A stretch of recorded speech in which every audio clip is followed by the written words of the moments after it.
A lot of questions for tomorrow and a special guest here on a special Saturday Locked On Lions.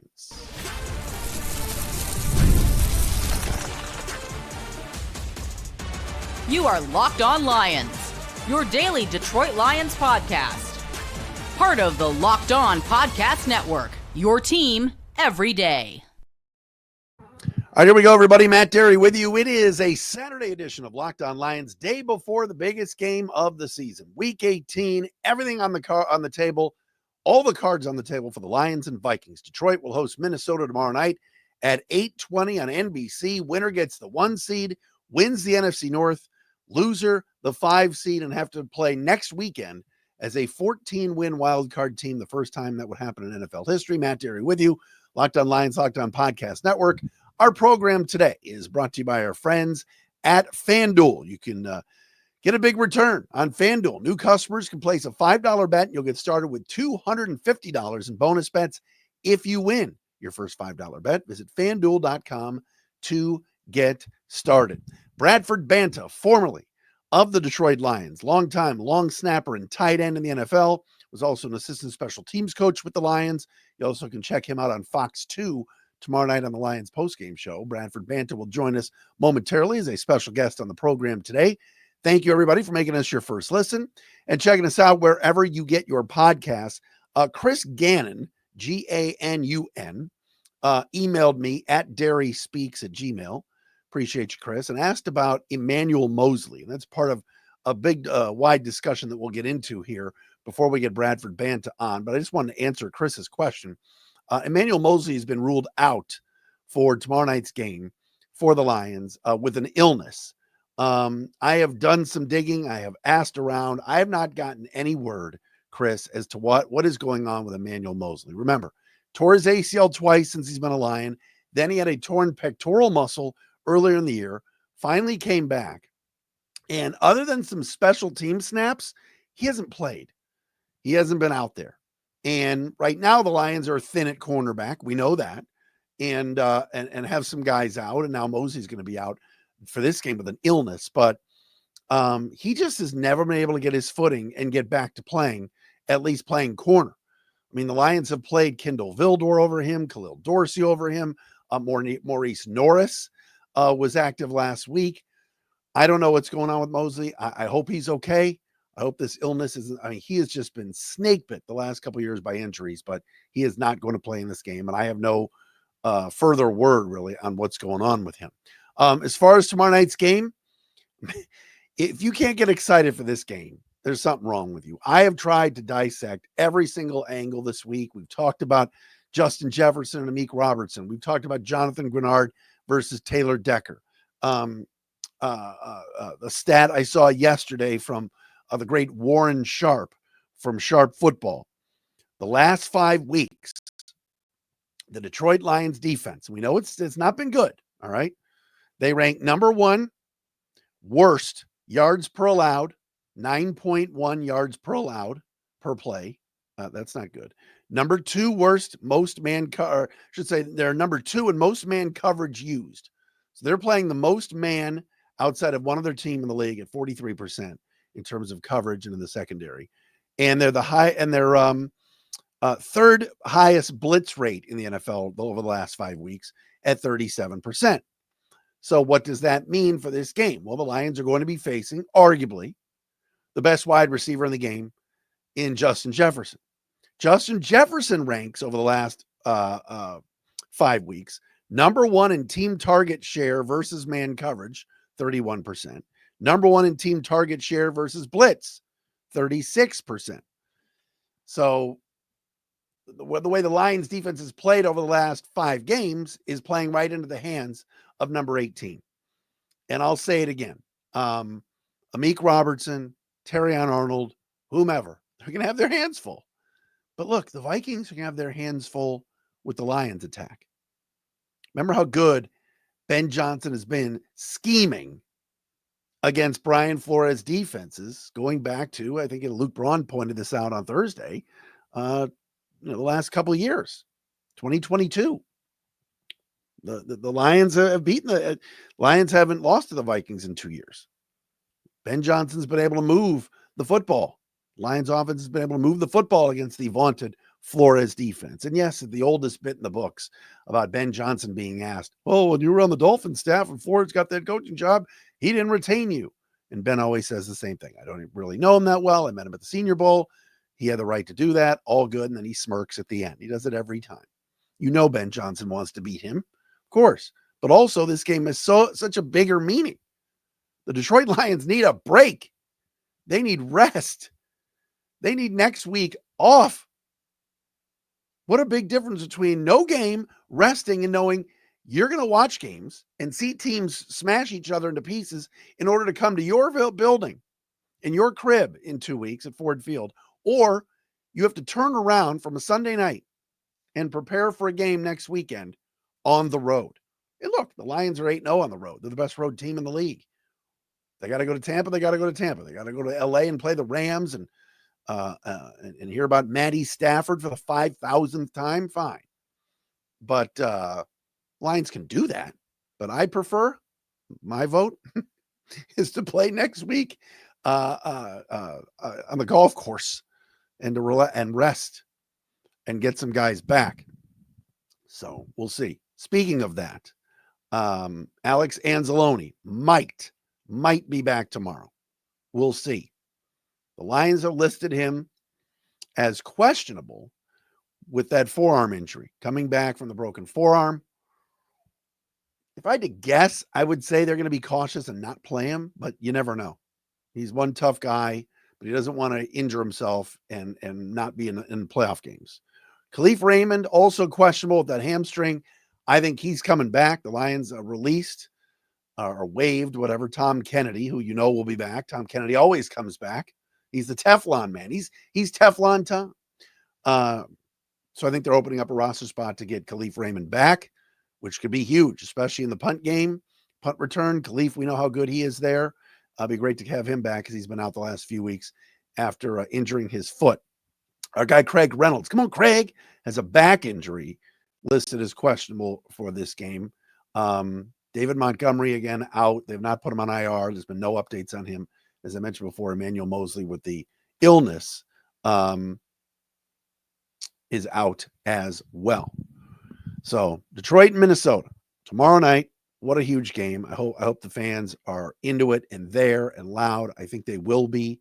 Dan Campbell has said it all week. This is what you play for. This is what you sign up for.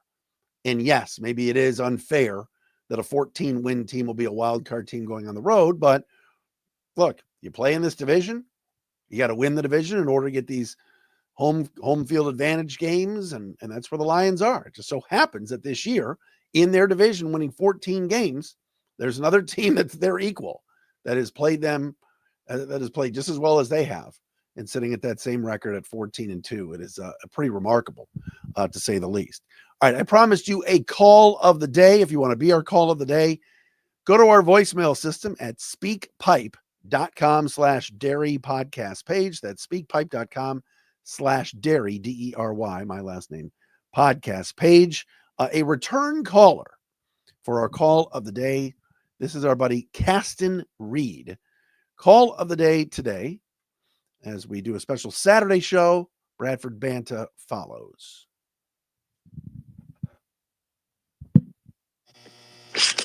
Matt, Castorina Point, Ohio. Don't really have a question, just more something I need to get off my chest and wonder what your thoughts are.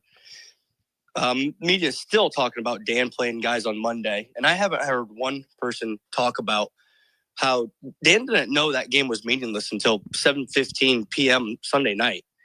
And the guys are already in San Francisco. They've been practicing for 6.5 days thinking that this could be the game that wraps up the 1 seed and the division.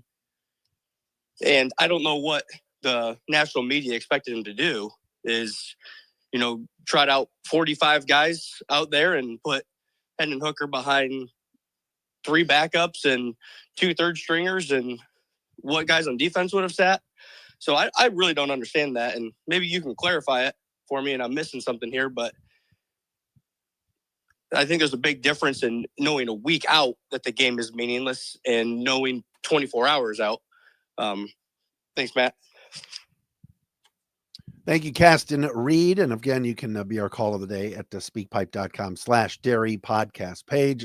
Caston brings up great points. The Lions did not know until they got to San Francisco that that game against the Niners was going to be, I guess, quote unquote, meaningless. And yes, there are some national media still questioning why the Lions got lucky and nobody got injured. Thank goodness. But what if someone would have gotten hurt? Woulda, coulda, shoulda is the Lions have an identity, and that's to play to win no matter what. And, Jim Harbaugh has said the same thing with this week for the Chargers. They're playing for seeding. How do you tell certain guys to sit out, tell other guys not to? So I don't think Dan listens to that stuff. And yes, it would have been a big difference if, just like the Chiefs know now for this week and other teams this week that are resting some of their starters, Philly, Nick Sirianni sitting Saquon this week. They've known all week, and they're preparing that way so that those second and third teamers can get more reps in practice and get ready. So Caston brings up a very, very good point. All right, Bradford Banta is going to join us coming up next. Lions-Vikings talk. We'll get Brad's thoughts on this game and more right here on a Saturday edition of Locked on Lions.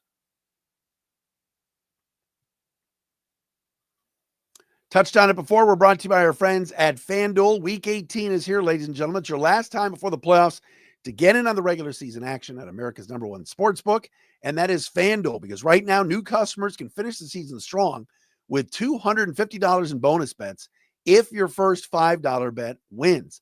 I was at the Pistons game last night with my wife, my daughter, and the legendary Jacob Bonderick, biggest Pistons fan ever, and his beautiful wife, Dawn. And we're at the game, right? And Miles Bridges scores the first basket of the game for the Hornets. And there were pockets of fans cheering. And I know Miles is from here and he's a Michigan State guy, but I'm thinking, you know what? Did someone bet on FanDuel Miles Bridges to score the first basket of the game? You can do that at FanDuel. Hence why there was some cheering going on, despite him being on the Hornets.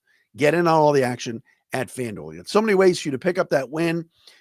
Which players will score a touchdown, how many points each team will score. Or like I said, first person to score the basket in an NBA game. You can do all that at FanDuel. It's thrilling. Visit FanDuel.com to join today. That's FanDuel.com for your chance at $250 in bonus bets. Make every moment more with FanDuel, the official sportsbook partner of the NFL. Always love catching up with the former Lions tight end and long snapper and assistant coach Bradford Banta joins us today as we get set for, as I've been calling it, Brad, the biggest game in regular season NFL history. 14-win, two 14-win teams going at it. Has it ever happened? Has it Never. ever happened? Hey, I know. Then it's history. You are correct. If I would have told, first of all, Happy New Year. If I would have told you the start of the season that week 18 would come down to the 1 seed and 2 14-win teams, I mean, even with how tough the Lions schedule was, you probably would have thought no chance. I mean, and with Minnesota, this is crazy, right? Well, here, I mean, you also, let's add on top of that, in the same division, yeah, for the division title, and whoever wins gets the 1 seed, home playoff advantage all the way through, and whoever loses, if I'm not mistaken, is bumped down to the 5 seed. Correct. Yep. Golly. I know. Man, talk about starting the playoffs early. Yeah. Did you ever play in a week? Because when you played, it was 16 weeks. Did you ever play in a final week game? Is not as big as this, but what was the biggest last game of the season? Do you remember playing in something like that? Yeah. It was. Oh gosh, there was a couple different scenarios. It's happened a couple times in my career, and it was always to get into the playoffs. Uh-huh. You know, sometimes we succeeded, sometimes we didn't.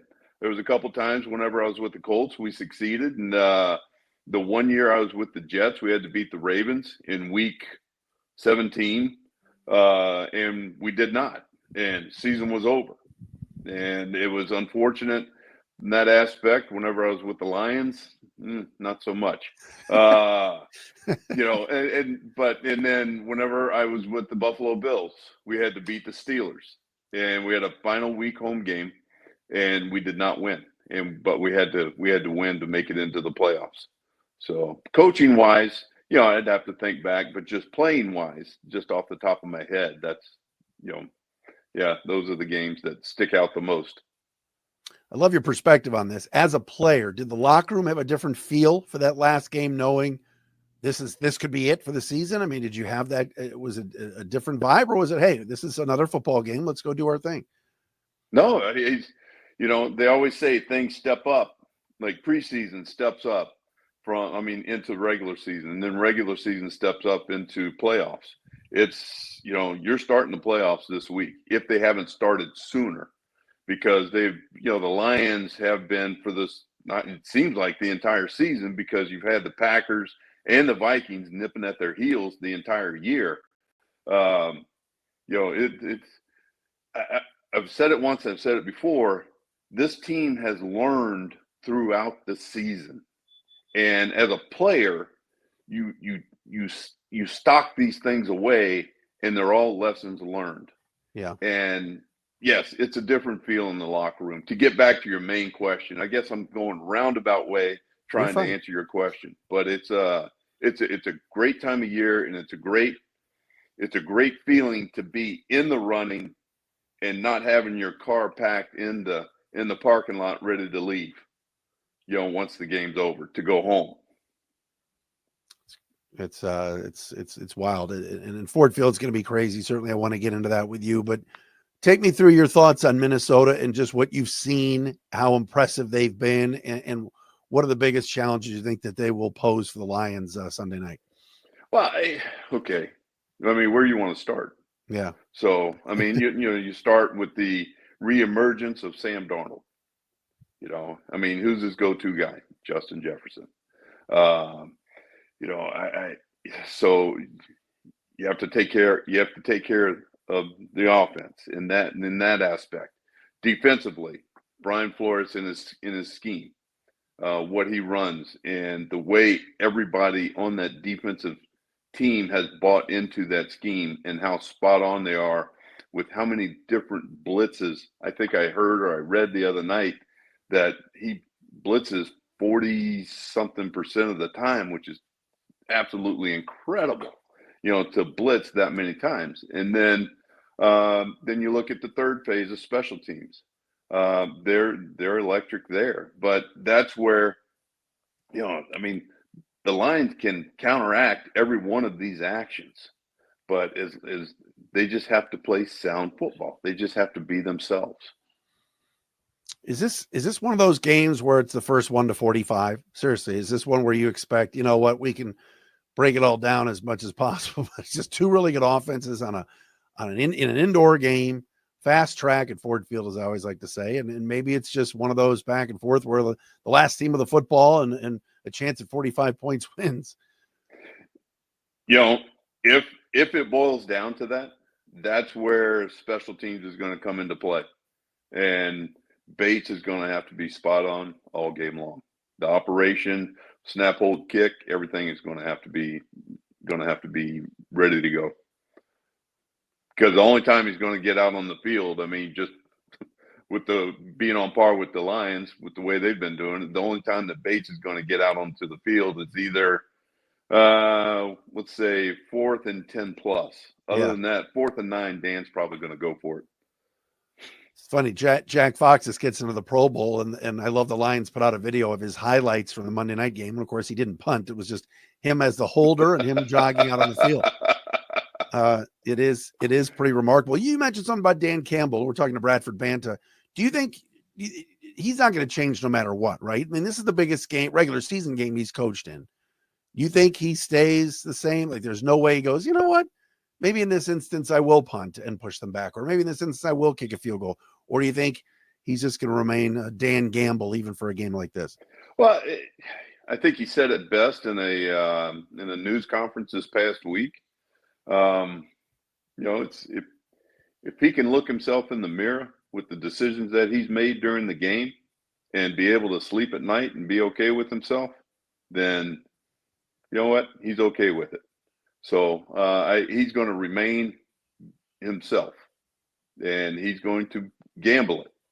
So, and you're going to see more and more cartoons with wheelbarrows, out there. So, that's Dan's MO. Bradford Banta with us, of course, former Lion special teamer, tight end, and assistant coach. We're going to talk more with him. I want to get into a little bit more about the Lions offense and what the Vikings might still try to do defensively. And also, we got to discuss what the crowd would mean at Ford Field. Bradford's been in some loud stadiums himself. We'll get into that coming up next. It's a special Saturday edition of Locked On Lions. But first, Locked On Lions brought to you by our friends at PrizePicks. We're getting towards the playoffs, folks. And if you're like me, you want to make the most out of these final weeks of football action, whether it's college or pro, that's where PrizePicks comes in. If you love football, you want a chance to win real money while watching the games, PrizePicks is the place for you. Best way to turn your sports opinions into cash with daily fantasy player projections. With PrizePicks, simply pick more or less on player stats and their projections, like total passing yards, rushing touchdowns for a shot to win up to 1,000 times your money. You can make your picks in less than 60 seconds. And whether you're looking for a flex play to boost your payout or you want to cash out quickly, PrizePicks has you covered. And with over 10 million members and billions in winnings, it's clear that people are loving this platform. Friends of mine have been playing now for a long, long time. If they're eyeing something like Jared Goff for more than 230 passing yards this Sunday night against the Vikings, which, come on, he should get, or maybe you think it'll be a lower scoring game, do something like that at PrizePicks. Here's a special offer for our Locked On listeners. Download the app today. Use the code LOCKEDONNFL to get $50 instantly after you play your first $5 lineup. That's PrizePicks. Run your game.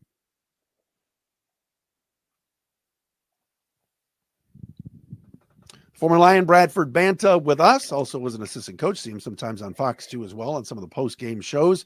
Lions and Vikings coming up tomorrow night, Brad, 8:20 at Ford Field. Everybody's talked about how you stop the Lions offense, and I love that clip from Bill Belichick with Jared Goff a couple of weeks ago on that Let's Go podcast, where even Belichick said, I don't think there's any way you can stop the Lions offense. But you mentioned before about blitzing, Brian Flores, who's not had success against Ben Johnson, but how do you stop this Lions offense, or is nobody going to? Yeah, I've talked about it before in the past. It's just controlling the front.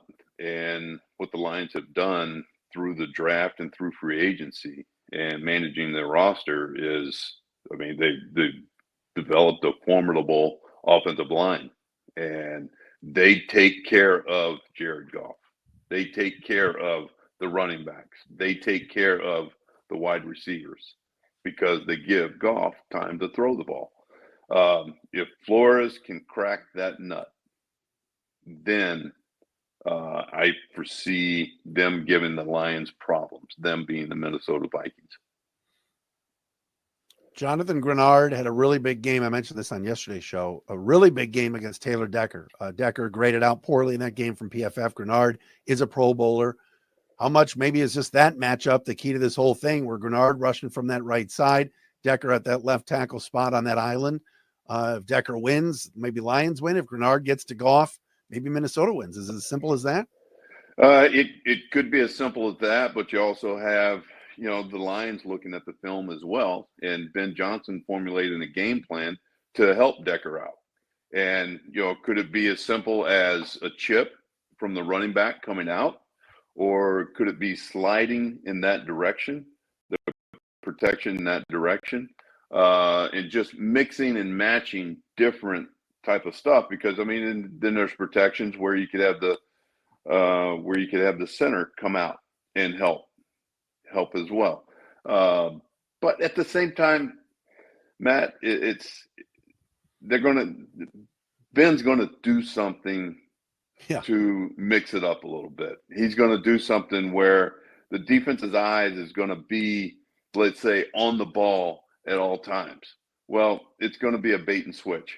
There's going to be something that they've been working on, I would say, for the past month, building up to this game, because with the amount of plays or different plays that they run, or different what's a good word for variations of just basic plays, with the amount of different variations of basic plays, that they have something that they've been practicing. And I would even say there's probably a couple of them. You ever work with an OC or have an offensive coordinator that does this much pre-snap motion, and then 1 minute Dan Skipper's out there, tackle eligible, he's on the right side, oh, now he's on the left, they're moving tight ends around? You ever have been a part of an offense like this? In the professional ranks, no. Yeah. In college, yes, but in the professional ranks, no. It's crazy. And that's the Yeah. thing. It's like, as a defender, how much of that is advantage Ben Johnson just based upon it's just things they haven't seen before. I mean, I love how everybody says, Brad, well, Lions did a trick play against the Bears, that stumble bum play. Why don't they save that? They seem to come up with something new every week anyway. Because they have a bank of them. Yeah. Why not? I mean, they're cashing some of them in. But then it's for the future opponents also have to prepare for something like that. And it gets the defensive coordinators from the other side, i.e. Brian Flores, thinking about, well, this may work, this will work, but, they did this to counteract it with this trick play, so I may not run that blitz now. So it cast a little bit of shadow of a doubt in that defensive coordinator's mind going into the game. Bradford Banta with us. As far as Justin Jefferson, you mentioned him before. What are you doing? Aaron Glenn loves man. He has a lot of confidence in his corners and Robertson. Certainly Davis is out. That hurts. Terry on Arnold and stuff. But how much zone or man are you playing against number 18? I could see them bracketing Jefferson wherever he goes on the field. And it's just a basic, it's 2-on-1 coverage. Because that Darnold wants to get it to him. And then you also have to be aware of Addison is effective. Who's the third? Naylor. Yes. And then you have Hawkinson as well. So it's going to be an interesting game plan whenever it boils down to matchups. That is going to be the key of this game, because I think a 2-point win? Yeah. Last time we played. Yeah. And and that's where I keep saying that anytime that special teams walks onto the field, they have to be perfect. And then you let offense and defense play. As long as special teams wins the starting field position game, and that means if Fox punts, which I think he will this game. So he's got to either put it inside the 10. Inside the 20 is not going to be good enough. You got to put it inside the 10 if he's able to get into the plus 50 punt situations. And then whenever Bates gets out on the field, he's just got to be able to put it through the uprights. It's crazy. I was at the Indiana Notre Dame game, the playoff game a couple of weeks ago, and the IU punter just choked. I mean, he just had a bad night. God. You remember some of those? And it was like, and it was the game. It really was a big part of the game with just field position. I think you bring up a great point. What about Ford Field and the advantage at home? Look, Minnesota's won everywhere, including Lambeau Field earlier in the year. But how big of an advantage do you think this crowd's going to be? God, if you sell any of your tickets to Minnesota Vikings fans, shame on you. Shame on you. Yeah. I would rather just go and give my ticket away to a Lions fan. It's shame on you. So I think it's going to be a huge advantage. From the beginning to the Jared Goff chance whenever he walks out onto the field, and then whenever Minnesota takes the ball on offense, just the communication aspect. I think you're going to see the defenders trying to rile the crowd up and get this place rocking and rolling, which is not going to take much. As somebody that lined up as a tight end on the line, and you're waiting for the calls and obviously all the stuff, how tough is it to hear sometimes and not jump? You don't necessarily hear. You hear, but you have to double check to make sure that it's the quarterback barking the signals. So what it is your inside eyeball is on the ball, and then your outside eyeball is on what you have to do. So you use your peripheral vision to watch that ball move. Well, we know this. Obviously, the Lions want to be at home for the playoffs. I mean, it is just wild, though, that there's going to be a 14-win team that is going to be basically on the road throughout the playoffs and drops down to the 5 seed. Do you hate this format? Are you one of these that says, why should a 14-win team be playing, on the road at the number 4? Or do you like the way that they reward the division winners? No, you won the division. No, I agree. I agree with it wholeheartedly. It's it's an unfortunate circumstance where some divisions are down some years, some divisions are up. It's an ebb and flow type situation that happens year in and year out. And it's a discussion that you have at the end of every year. But I do agree with the format. Heck, I mean, it's okay. I'll throw this one out at you then. So they get bumped. Let's just say scenarios. Okay, Yeah. I'm a special teams coach, so I always think different scenarios. You play everything out in your mind. Okay, so what is the Lions' record at home? They've lost 2 games. They're Okay. 6-2. Okay, so what's their record on the road? 8-0. I like how you're thinking. I'm just, I know. All right, conspiracy theorist Matt Dery is sitting here going, wait a minute. Let's say they lose and, oh my gosh, the Rams are resting their guys. They got to go play Stafford again in LA. Like, oh God, like we got to go through that again. I'd much rather rest and not play and sit out a week and get some of these healthy guys back than a road game as a 14-win. It's just, I don't know. I'm going back. You're talking about guys coming back. All right. So I think, let's see, was it Raymond coming back? Yeah, Raymond and Anzalone maybe. Yeah. Anzalone possibility because they made 2 roster moves yesterday, or excuse me, 2 days ago. Right. So, yes. You never know. Yeah, you never know. And just to have, I mean, the job that Aaron's done this year on the defense, I think, has been phenomenal. Yeah. You can say defensive woes, but it's a next man up mentality. And I think Dan, Aaron, Ben, Dave Phipp, all those guys have done an excellent job of just preaching to the choir. It's like, look, man, like you're here for a reason. This is your role now. This was your role, before last game. Circumstances happened, and now this is your role. Let's take advantage of it and let's go. So. It's been a great ride. Always love talking to you, Mr. Banta. Great to see you, my friend, and safe travels. We'll talk again soon.